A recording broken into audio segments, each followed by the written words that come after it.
G'day guys and gal. It really does seem like the Imperium is always the one getting the power pat on the bum. 5 custodies shredding through an entire Tyranid army, Space Marines doing Space Marine stuff. The list of honours and victories for the forces of mankind is only matched by the list of humiliations and defeats from the Eldar. The Craftworlds burn on the daily from surprisingly small invasions. The Eldar are outplayed and outmatched time and time again. But not the Solitaires. These godlike one warrior apocalypses cut through Space Marines like butter, outmatch greater demons, and laugh in the face of Slaanesh herself. They accept a destiny of damnation to draw power from both the Eldar Laughing God and Slaanesh to become the greatest warriors in the entire Eldar lineup, bar maybe the Phoenix Lords or Avatars of Cain.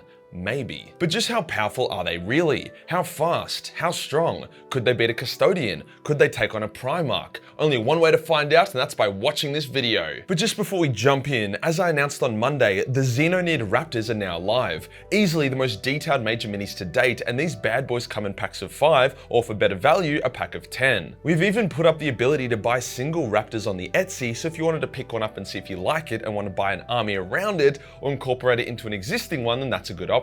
I'm currently also in the process of making the Xenonid Warriors and the legendary Xenonid Tyrant Queen, so if you wanted to get a start on a scheme before they drop, then here you go. If these aren't your vibe, then the range also includes Space Elves, Chaotic Marines, Golden Warriors, a King Orc, and quite contextual to this video, a Space Elf Jester. Remember, if you spend over $75 US on the website, then shipping is totally free. Today we'll analyze the power of a Solitaire to determine just how good these guys really are, so we definitely know where they sit on the power tier list. Let's get into it. Not every Eldar faction is equal in power. The Craftworlders are mostly just a bunch of pansy-ass poets and artists, except for the occasional person that looks and genuinely is the hardest motherfucker in the galaxy. The Dark Eldar are a race of killers, but that doesn't mean they are all good warriors. The Exodites are, well, not having much of an impact on anything. But the Harlequins, boy oh boy the Harlequins, a faction of Eldar who have all been hand-picked by the only intact Eldar god still around, empowered by his gifts and then trained to the pinnacle of martial prowess. Each and every Harlequin is a legendary warrior, able to comfortably fight battles in the extremely disorientating and physics-defying webway. Their only real weakness is their low numbers, but that never really seems to bother them. There are trillions of people, both Tau, human and Eldar, who owe their continued existence to the Harlequins, as the prankster Eldar's favourite pastime is to intercept demonic hordes on their way to attack worlds, and then ruin the demon horde's day. And look, as much as I don't like it, it was a Harlequin squad who were able to cut their way through numerous custodies within the Imperial Palace, and they didn't even have a Solitaire. The Solitaire is the greatest of the Harlequins, faster, stronger, smarter, and infinitely more lethal than any other Harlequin around. But before I get into their obscene feats of martial prowess, in which they can make Space Marine champions look like quadriplegic toddlers, let's talk about how they are so powerful and what created them. Well, each Harlequin trope, as they are called, see battles more as performances rather than fighting. Each Eldar within a trope has a part to play. The better their performance, the greater the result. Harlequins don't just fight though, they regularly travel in between Craftworlds, Maiden Worlds, and Comora in order to perform for their Eldar cousins, reminding them of the fall of the Eldar and the mistakes that should never be repeated. Yeah, good work Dark Eldar. Each Harlequin plays a different part in the fall, however the role of Slaanesh can only ever be played by a Solitaire, as to perform as Slaanesh is to invite Slaanesh into your soul. If a normal Eldar tried to do it, they would go insane and probably just start cheese grating their dick off or something. Only the Solitaires have the discipline and will to play the part of Slaanesh without losing it. However, there are some side effects here. Firstly, when a normal Harlequin dies, the Eldar Laughing God Gorach will collect their soul and keep it safe from Slaanesh. However, the Solitaire's soul is promised to Slaanesh. This doesn't stop the Laughing God from occasionally stealing them off Slaanesh for the lols, but it's a bit of a coin flip. Because of Slaanesh's claim on the Solitaire is able to leverage that connection to draw power from Slaanesh, hence their unbelievable supernatural speed and strength. They have quite literally sold their soul for this power, which gives them another unexpected buff. As they do not technically own their own soul, they are the closest thing the Eldar have to a blank. They are totally immune from any form of mental psychic attack, and even more physical psychic powers, like shitting out lightning, will sizzle and die around them. They don't have a blank aura like human blanks do, but more so individual protection. The Eldar consider blanks to be the most horrific things in the cosmos, hence even the Eldar are terrified of their own Solitaires. After all, they are Eldar who have accepted damnation for the good of their race, and to be fair, the Eldar should be terrified. Solitaires need to consume souls, Eldar souls, to keep Slaanesh at bay. They do this via killing Eldar or literally eating spirit stones, so they definitely don't get this power for free. They have to seriously fuck up their own shit to get it. A part of their damnation is their solitary nature. They travel the galaxy alone, only occasionally joining other Harlequin tropes to fulfill a specific mission before then going off by themselves once again. They can act as leaders, assassins, warriors, anything that the Eldar need them to be. Now let's look at their feats of power. A Chaos Champion of the Black Legion and his chosen honor guard were attacking an Imperial world alongside plenty of other traitor Astartes. As they finish slaughtering the defenders of a hive city, the champion notices a blur of color in the corner of his eyes. He and his warriors open fire, attempting to hit the blur of speed, unable to focus on it due to how fast it is. Then one by one the legionaries fall. They never see the hit that kills them, only watching their comrades literally explode from the inside out one by one. Eventually it's only the champion and the Solitaire left. The Solitaire begins clapping in front of the champion. In a fit of rage, the champion begins to raise his gun. However, even before it's remotely level, he finds his arm cut off and blood squirting from a dozen cuts. As he dies, the last thing he sees is the Solitaire taking a bow.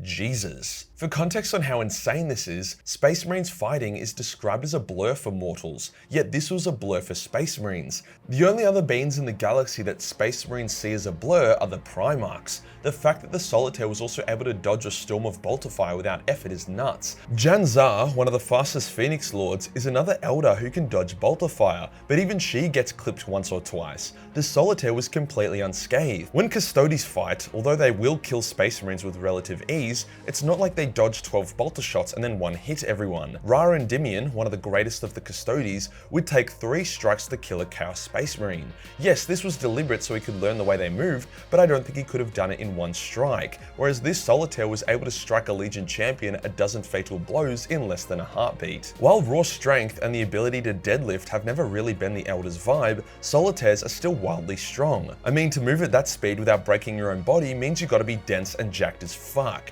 People don't seem to realize that agility is actually mostly strength. The ability to hold yourself up over stuff with one hand or run up walls requires muscle. Solitaires are also known to be able to kill people with a single punch, so whilst I don't imagine they're going to be taking home any galactic arm wrestling trophies, the Solitaires leverage their immense strength combined with their speed to be able to hit like a truck. But what about against foes of immense speed as well, such as Slaaneshi Greater Demons or the Musk of Slaanesh herself? They do great. After all, their true enemy is Slaanesh, so they have to be good at fighting her minions. A Solitaire was once fighting a greater demon of Slaanesh called the Decadent Lord. As the demon struck out with blinding speed, multiple arms and swords at once, the Solitaire was able to dodge, duck, dip, dive and dodge out of all the attacks. He lured the demon to a tree and then ran up it, physics be damned, before tricking the demon into getting her blade stuck in the tree. To then dab on the demon, the Solitaire jumped on its head and stabbed out both of its eyes before jumping away unscathed. So it can weave its way through the absolute bladestorm of a Keeper of Secrets and a hail of bolter fire. Dudes and dudettes are fast as fuck. During the fracture of Beltan, the Musk of Slaanesh was being a bit problematic. That bitch. So a Solitaire decided to prank the shit out of her. As she was walking past the corpse of a Dark Eldar, the Dark Eldar grabbed her ankle and said, "Get pranked," before then shedding its disguise and revealing itself as a Solitaire. To complete the prank, the Solitaire then killed the Musk's demon warriors before ignoring the Musk's mega psychic attack before more or less winning the battle for the Eldar single-handedly, saving key Eldar characters such as Yvraine. This was a crazy demonstration of its speed, but also its complete and utter resistance to psychic powers. The nature of a Solitaire means their lives are surrounded by destiny, kinda like the Primarchs. Their deaths are always impactful and meaningful. For example, a Solitaire once decided to duel Skulltaker, the greatest herald of Khorne and easily one of the best duelists in the setting. The symbolism of the duel, that being Slaanesh vs Khorne, the ultimate rivals of the Chaos Gods, build up a crescendo of power. At the peak, the Solitaire drops his guard and allows Skulltaker to kill him, releasing the built-up power which tears through the warp and annihilates an entire Slaaneshi war host that was about to break into an Eldar craft world and kill millions of Eldar. Kinda also ties into how selfless the Solitaires are. It might seem like they're selfish by the fact that they literally sold their souls for power, but that's not the case. They sacrificed their souls to gain the power to protect and help the Eldar, knowing it will likely end in horrific damnation. After all, if you were Slaanesh, you would probably torture the Solitaire souls the most since they stole power from you and used it against you. Before we now check out some of the times a Solitaire has been outmatched or beaten, I want to reiterate how much of a prankster these guys are. Since no one really knows their true motives other than the Laughing God himself. They often do extremely random shit. The most random was when during a Harlequin performance on Craftworld's Samhain, one of the Harlequins recognized a low-level technician who had been living on the Craftworld for a century. Turns out it was a Solitaire in disguise who had been working on the Craftworld's Infinity Matrix, making friends and literally just being a menial. The Harlequins bowed to this technician who came onto stage and performed the role of Slaanesh in the Dance Without End. Why did the Solitaire do this? Well, I mean, he could have been like Batman, occasionally putting on his bat suit to fight crime before returning to his role as Bruce Wayne, but like Povo Bruce Wayne. Or maybe the Laughing God was anticipating an attack on Samhain but didn't know when it would hit, so he put a Solitaire there to protect it. Either way, a cool fun moment in the lore. So what about Solitaires being beaten? Who can do it? Well, unfortunately, as Solitaires aren't a specific character but more so an elite unit type, GW is pretty happy to kill them off. In saying that though, fortunately they have shown more restraint than with the Avatar of Cain. Also, we need to remember that not every Solitaire is equal, just like how not every Custodian is equal. The same Solitaire that saved Yvain on Beltane and pranked the Mask of Slaanesh was killed in a very unceremonious way by Shalaxti Hellbane. After landing a fatal blow on Shalaxti, which turned out to only just make Shalaxti jizz her pants, I'm not kidding, that's actually what happened, Hellbane then cut the Solitaire in half. This is fucking stupid as A, apparently this was legit just a sliver of Shalaxi's power, yet it enjoyed getting stabbed by the Harlequin's kiss, a weapon that is a literal one-shot against anything as it straight up blends and mulches the internal structure of whatever it hits, and B, it's also stupid as the Solitaire wouldn't just sit there after stabbing but should have dodged away. Just one of the many examples of shit writing in the recent Ynnari books. There was also another Solitaire who was hell-bent on the assassination of an Imperial governor. Like I said, they do random shit, and was literally cutting through entire armies to try reach him. Now the lore doesn't really say why the Solitaire was desperate to kill this man, but it's likely he was secretly corrupt or something he was going to do would have done a lot of damage to the galaxy. Either way, after cutting through countless soldiers and bodyguards, the Solitaire is faced with an Eversaur assassin, the most deadly type of Imperial assassin there is. Eversaurs are also known to be able to cut through space marines like butter, so as the two blindingly fast warriors fought, they became a blade of hurricanes. They fought across the governor's home, shredding anyone close by as collateral damage. Eventually, the Solitaire lures the Eversaur into the governor's room and kills it. The resulting explosion from the Eversaur, because remember, every Eversaur is a dead man switch, kills both the Solitaire and the governor. Now I do think the Solitaire should have been able to take out the Eversaur without too much drama, but once again, not every Eversaur is the same. And to be fair to them, they are one-man armies as well. Either way, the Solitaire got the kill on both the Eversaur and the governor.